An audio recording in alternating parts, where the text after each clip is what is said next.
So guys, meron tayo ditong menstrual na napkin pants. Kung malakas po kayong magregla katulad ko, so ito na po yung inyong gamitin. Huwag na po tayong mag-napkin na ordinarong napkin. Kasi ito guys, pag once na ginamit ninyo, lalo na sa gabi, di ba tayo ay malikot? So hindi siya natatagusan at the same time, malambot po siya, hindi siya makate sa ating balat. Medium to large, tapos reference ko ay 40 kilo. Pwede siya sa 40 to 65 kilo pa itong ating medium to large. Tapos, hindi po siya makapal, hindi rin po siya ganun kanipis. Papakita ko sa inyo. Ganito siya, oh.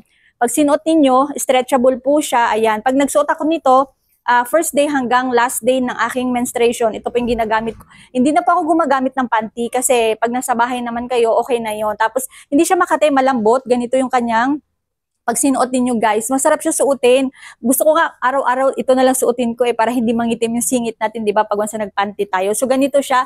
O kita nyo naman, oh. Tapos wala siyang amoy.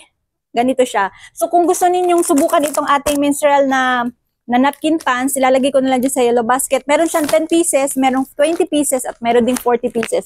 So go, check out na!